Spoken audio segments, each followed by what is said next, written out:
Run.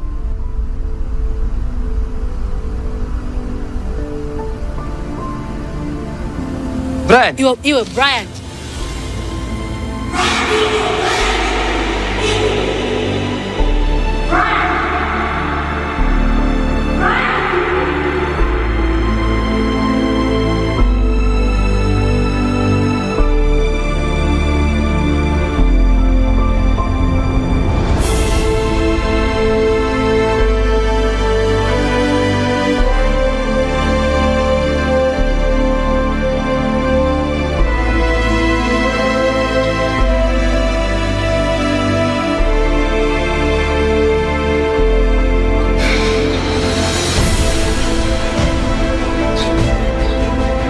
The angel and I fought. No, you guys, when did you even get to that, Helen?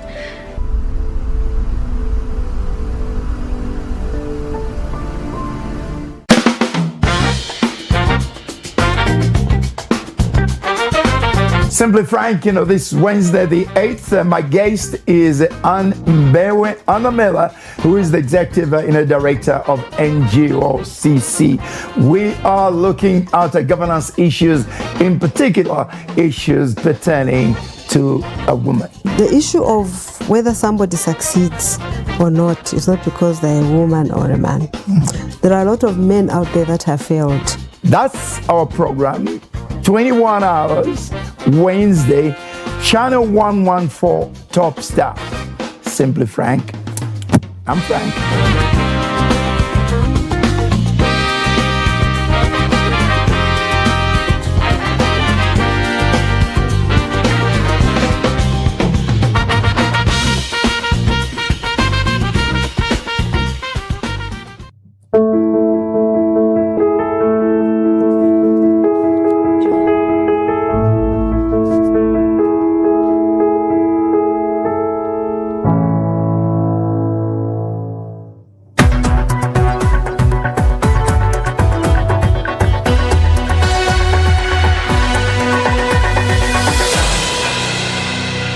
Good evening, Zambia. At 18 hours, we step into space where facts matter, context counts, and the noise is stripped away.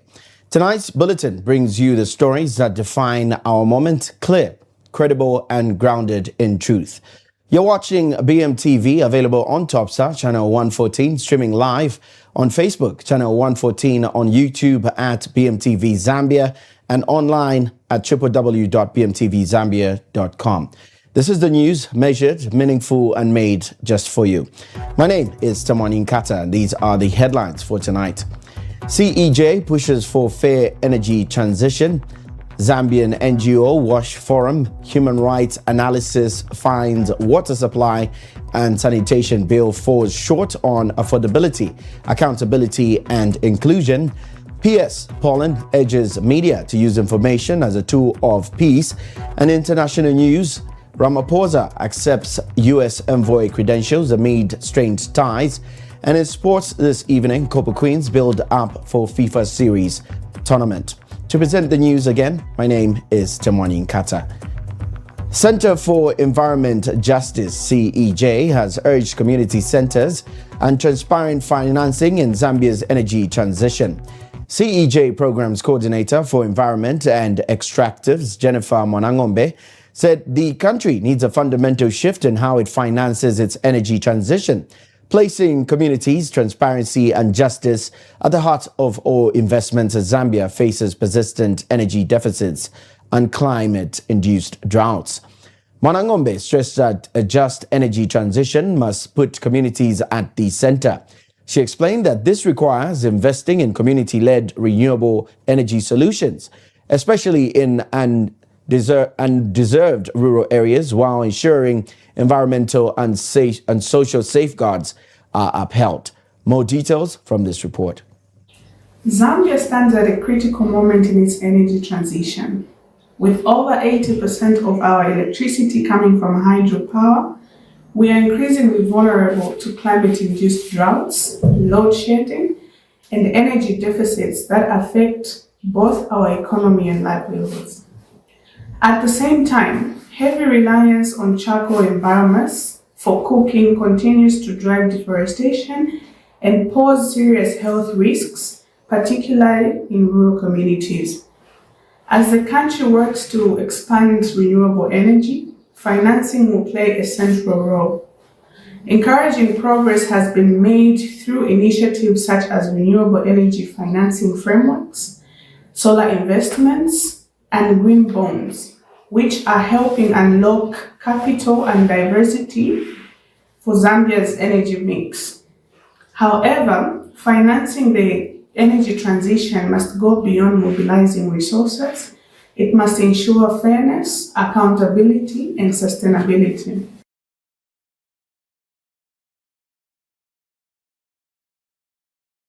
Forum analysis of the proposed water supply and sanitation bill against the human rights to water and sanitation has revealed critical gaps in affordability safeguards, accountability for third parties, and explicit legal remedies for affected communities. The forum, a consortium of 61 local and international civil society organizations, acknowledged that the bill includes positive steps such as environmental sustainability provisions and consumer protection mechanisms. However, when measured against core human rights standards that the water must be available, accessible, acceptable, affordable, and good quality, the bill requires significant strengthening. The findings were presented during a forum meeting in Lusaka, convened to reveal the bill ahead of its consideration by relevant National Assembly committee. In a presentation, forum legal scholar Dr. O'Brien Kabar proposed that the 4 key human rights criteria, which include availability, quality, accessibility, and acceptability, be explicitly written into Clause 3 and Clause 22 of the bill. While the bill includes some tariff mechanisms intended to protect low-income households, Dr. Kabar argued that these are not explicitly framed with a human rights obligation. He cautioned that cutting off supply for non-payment without considering a person's ability to pay without minimum essential guarantees risks violating international human rights law. Dr. Kabar further noted that the bill is not explicit on the duties of third parties, such as mining or agriculture operations, not to interfere with the right to water and sanitation.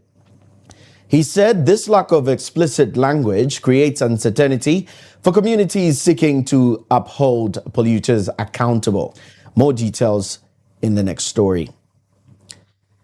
The Ministry of Local Government and Rural Development Permanent Secretary for Administration, Dr. Gabriel Paulin, has called on media practitioners to play a pivotal role in promoting peaceful and resilient societies by leveraging information as good, but to combat as public good to combat misinformation. Speaking in Lusaka today during the official opening of the virtual international workshop on peace journalism, Dr. Paulin emphasized the growing importance of both traditional and digital media in shaping public perception and fostering unity. He urged journalists to take advantage of social media platforms to facilitate dialogue, strengthen peace-building initiatives, and counter propaganda. Dr. Paulin noted that the media serves as a vital bridge between communities by applying diverse voices, encouraging constructive conversations, and ensuring the dissemination of accurate information, which is key to social cohesion. More details from this clip. Ladies and gentlemen, it's my great honor and privilege to extend my warm greetings to all participants of the Heavenly Culture World Peace Restoration of Light International Workshop on Peace Journalism Studies. I would like to sincerely commend the HWPL for organizing this timely and meaningful platform that brings together media professionals and peace advocates from around the world. In today's rapidly evolving information landscape, we are witnessing not only an abundance of information, but also a growing sense of fatigue and distrust towards news. In such a context, the role of journalism becomes ever more critical, not merely to inform, but to inspire, to connect, and to guide societies towards constructive dialogue and sustainable peace. Peace journalism, as highlighted in today's workshop, is not simply an alternative approach to reporting. It is a necessary transformation in how we understand and communicate reality. By focusing on solutions, fostering empathy, and amplifying voices of reconciliation, media can serve as a powerful instrument for unity and social cohesion. As a government committed to strengthening local governance and community development, we firmly believe that peace must be embedded not only in policies, but also in a narrative that shapes public perception. In this regard, collaboration between government institutions, civil society, and the media is essential. Initiatives such as this workshop demonstrate how much partnership can contribute to building a more peaceful and resilient society. I would also like to take this opportunity to reaffirm the government's. The Civil Society Elections Integrity Forum Zambia has strongly condemned recent calls by some stakeholders urging the European Union and other international partners to suspend funding to the Electoral Commission of Zambia. Chairperson Mr. Solomon Ngoma described such calls as unfortunate and unpatriotic, stating that they have the potential to undermine the country's democratic process. Mr. Ngoma warned that any attempt to impose sanctions on ECZ risk weakening Zambia's democratic institutions, damaging the country's international reputation, and creating long-term consequences that may take years to repair. He emphasized the importance of safeguarding the integrity of the electoral process and called on stakeholders to act responsibly in the interest of national unity and democratic stability. More details in this clip. We strongly condemn the recent calls by certain stakeholders urging the European Union and other international partners to suspend funding to the Electoral Commission of Zambia. Such calls are unfortunate and unpatriotic. Any attempt to impose sanctions on ECZ risk undermining Zambians' democratic institutions, damaging the country's international reputation, and creating long-term consequences that would take years to repair. As Civil Society Elections Integrity Forum Zambia, we would like to urge ECZ to remain steadfast in its mandate of conducting free, fair, and credible elections. The Commission must avoid repeating the mistakes made by Senegal's Independent Electoral Commission, which undermined public trust. ECZ must ensure that every qualified presidential candidate is allowed to participate and the electoral process remain transparent and inclusive. We further appeal to President Hakainde Hichilema to urgently appoint 2 new commissioners following the retirement of Mr. Ari Smwenga. A full bench of commissioners is essential as the country prepares for the general elections in the coming months. On delimitation, we call upon ECZ to ensure that constituency boundaries reflect the realities and the priorities on the ground. While adjustment may be necessary, not every district requires a new constituency. Decisions must be guided by fairness, practicality, and genuine needs of the citizens rather than political expedience. The delimitation exercise and the final constituency list must reflect the will of the Zambian people, as was clearly demonstrated during the constitutional amendment reform process consultation process, where traditional leaders and many stakeholders strongly called for delimitation, but this process must be guided by objective criteria. Divisions within Zambia's Patriotic Front have intensified following recent developments involving various party factions. This comes just a day after Miles Sampa held a press briefing claiming legitimacy as leader of the Patriotic Front. However, new revelations have emerged suggesting that some PF members allegedly held an undisclosed convention, further deepening uncertainty within the former ruling party. Meanwhile, former Justice Minister Given Luwinda has called for calm and reconciliation among the party members. Luwinda says the ongoing internal wrangles and court battles over party leadership are not only unproductive but also damaging to both the party and the nation. He stressed the need for unity, urging members to avoid hostility and instead focus on rebuilding the party. On Tuesday, Sampa celebrated what he described as a legal victory and moved swiftly to restructure the party, by dismissing what he termed disloyal members and appointing new officials at both provincial and central committee levels. But Luinda has warned that the Patriotic Front must prioritize a smooth transition and avoid prolonged internal conflicts that could weaken its political standing. Divisions within Zambia's Patriotic Front have intensified in these recent developments involving rival factions. More details from this clip. They did prove the case against me. No, but Nakana, I'm not president. No, it's not possible. The truth of the matter is that because we did not prove that his convention was illegal, it therefore means that the product of that convention is in itself legal. It's as easy as that. I don't know that another question. Once I can do, look at things with honesty, with faith. Because if you look at everything that others do as wrong, even that which is meant to be good, you look at it as bad. I'm sure that even these statements I'm making here, others are saying, Mamu for you. He is not PF.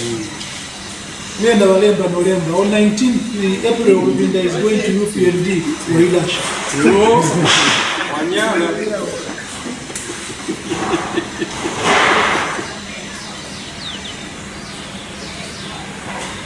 What is needed at this point is persuasion rather than force or cohesion. And the sooner we accept the practical legal reality, the better for us all. If we're going to drown in a cocoon, thinking we're all by ourselves and we can do as we wish without others, that cocoon will not even burst to produce a butterfly. It shall rot. Even for a cocoon to mature, it interacts. Tonse Alliance President Brian Mundubile has issued a strong warning ahead of Zambia's August 13 presidential election, saying the country's democracy is going to the grave. Speaking in a statement in Lusaka, Mundubile accused the government, led by Hakainde Hichilema, of shrinking democratic space and using state institutions to target opposition leaders. Mundubile cited a recent incident at Kenneth Kaunda International Airport where he claims police and intelligence officers seized his phones, confiscated his passport and detained him for nearly 10 hours without charge. He described these actions as violation of his rights and an indication of growing repression. The opposition leader has since appealed to international bodies, including Southern African Development Community, the European Union, the United Nations, to intervene and monitor Zambia's democratic environment. Mundubile has also raised concerns over alleged abductions involving figures such as Emmanuel Mwamba, Emmanuel J.J. Banda, and businessman Valden Findley. He warned that the period leading up to nominations could be difficult for opposition candidates and questioned whether he would be allowed to contest. We'll take a commercial break for now and return right after. Please do stay with us.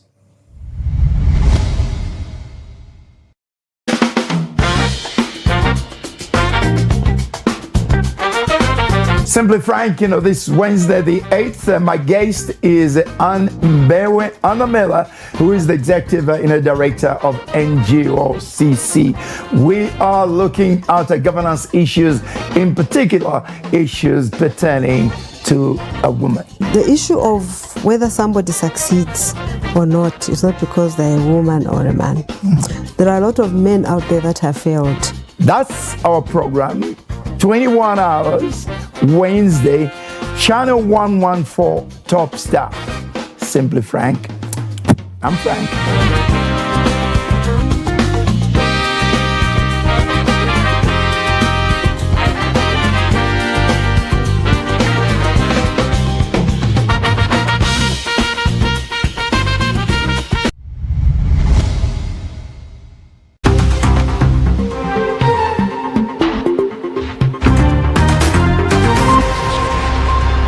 Welcome back. You're still watching the BMTV main news at 18 hours. And now, international news.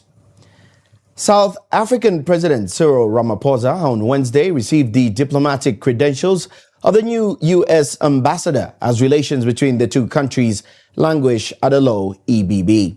Brent Bozell, a right-wing media critic and staunch supporter of President Donald Trump, took up the post in February but got off to a rocky start with remarks on South Africa's racial policies and court decisions.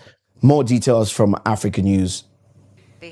South African President Cyril Ramaphosa on Wednesday received the diplomatic credential of the new U.S. ambassador as relations between the two countries languish.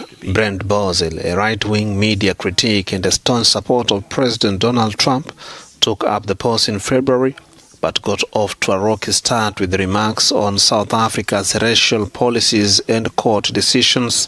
Pretoria-Washington relations have become strained over a range of issues, from South Africa's genocide case against U.S. ally Israel to Trump's disputed claims that white Afrikaners are being persecuted. Last month, Bozell was summoned to explain undiplomatic remarks after he labeled an apartheid-era chant "Kill the Boer, kill the farmers" as a hate speech and criticized policies meant to empower black South Africans in his first public address. And in more international news, Iranian President Masoud Pezeshkian has confirmed that Iran will not participate in negotiations with the U.S. in Islamabad that seek to resolve their conflict. A statement from Pakistani Prime Minister Shehbaz Sharif's office said on Wednesday, following the announcement that a 2-week ceasefire had been agreed between the U.S., Israel and Iran. For more details, we monitored France 24. Well, for the latest on Pakistan's role in all of this, let's bring in Shahzaib Wala, who joins me now from Islamabad. Shahzaib, what more can you tell us about these negotiations that are due to begin as early as Friday? Well, for now, there is no confirmation on the format and the level of the talks, but we have received information from the Prime Minister office, from the Pakistani Prime Minister office, that the Iranian president has confirmed that Iran will be participating physically in the talks on Friday in Islamabad. The Pakistani Prime Minister has invited delegations from both sides to hold physical talks in Islamabad, and the hope in Islamabad is that Pakistan will be able to mediate a deal on ending the US-Iran conflict, even though it is unclear who will be leading these delegations for the talks from both sides, from Iran and from the US and Iran sides.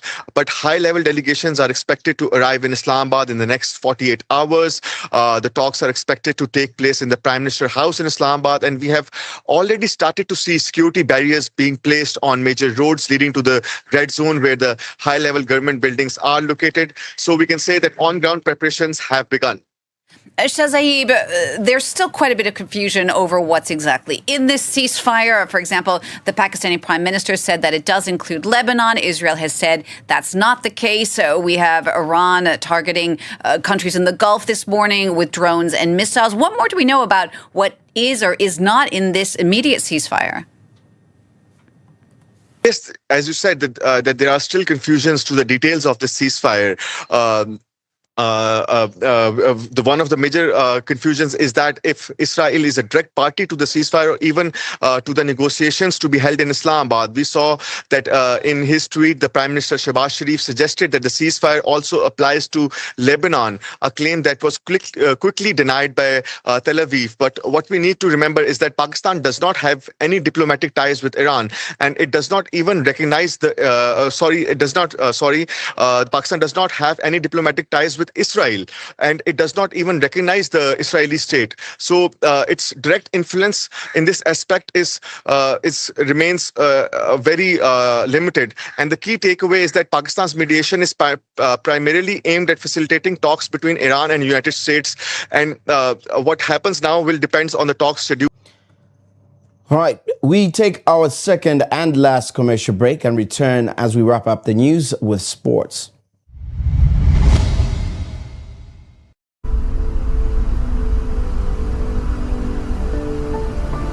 Run.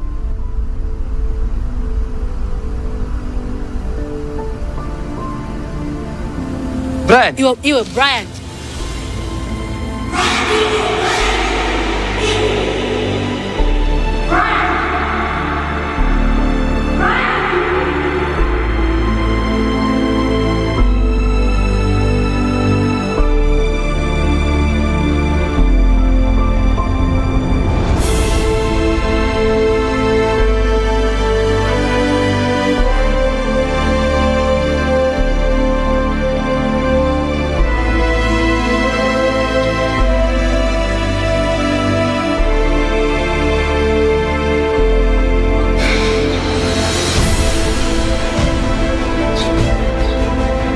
The angel and I fought.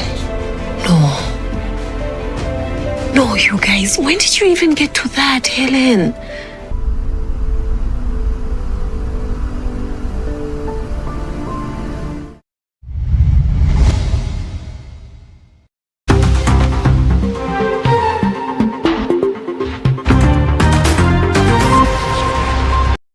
Welcome back. Thank you for staying with us. And now in wrapping sports news, the Copper Queens are building up for the FIFA Series tournament that kicks off on Saturday in Brazilian cultural city of Cuiabá. While the Copper Queens will come face-to-face with the top-level opposition in Canada, Brazil and South Korea, it will be nothing new for some Copper Queen players. Zambia's opponents are ranked 8th, Brazil 9th, Canada 11th, South Korea, while the Copper Queens are ranked 66th in the world.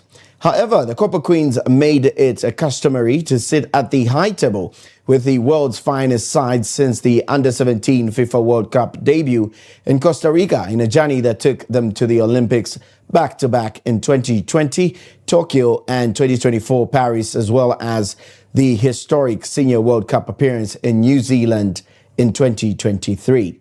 Well, that sums up our news for tonight. But before we go, we take a recap on the headlines. CEJ pushes for fair energy transition. Zambia NGO Wash Forum Human Rights Analysis finds water supply and sanitation bill falls short on affordability, accountability and inclusion. While in international news, or rather still in local news, PS Poland urges media to use information as a tool of peace. And moving on to international news now, where Ramaphosa accepts the U.S. envoy credentials amid strained ties. While in sports, Copper Queens build up for FIFA Series tournament. That's how we wrap up tonight's news. Join us again tomorrow at 18 hours. This has been Temwani Nkata from the entire production crew. Jackson Tembo on transmission, Douglas Manda on camera 1, Aldrich Kampamba on camera 2, Innocent Muller on the social media control, and the rest of the BMTV crew. Thank you for watching. Have a good evening.